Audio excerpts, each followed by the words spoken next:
all thought that was completely amazing, okay? And what I'd like to say is that these four guys here are the very senior members of the Cadet Corps of Drums, and what's more important is they've all learnt over the last 3 to 4 years, okay? So when they joined, rather like these young guys here wearing the peak caps, okay, they had no musical background whatsoever, and they've learned progressively, bounced off each other to improve their group performance. And of course, our young trainees in the Corps of Drums on the side there, this is what they aspire to, okay, and they're driven by the fact that our older guys just keep getting better and better, okay.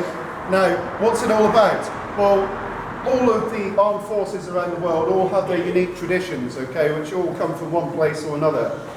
In the Royal Marines, a bit like the British Army, the drum used to be used on the battlefield as a method of communication to relay orders from the officers through to the troops, okay? But obviously as time went on and gunfire got louder and more powerful, the drum just couldn't be heard above all of the noise, okay? So then they introduced the bugle, which is a bit like a trumpet to signal.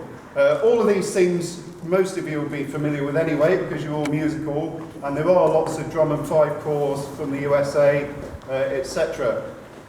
In the Royal Marines, however, a tradition's been maintained that whenever there is a formal regimental dinner for either the sergeant's mess or the officer's mess, such as tonight, the Corps of Drums will always, where possible, provide what's called a mess beating. So just before the dinner's about to start, the drummers would march up and down outside the mess, playing a specific set of drum beats to warn the officers that the dinner was about to start.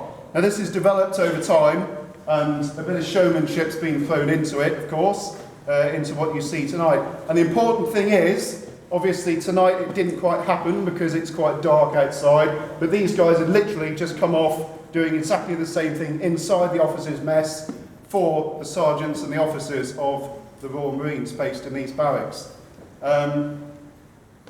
We are in a unique position because the regular Royal Marines band, these guys' big cousins, are in great demand. There's not very many of them now. There's only 5 bands based around the UK, and they're very busy. So to support small local engagements such as tonight, it becomes more and more difficult for them. So Stonehouse Barracks is really lucky in that we have a cadet corps based here, and even more importantly, a cadet corps that has a musical element to it.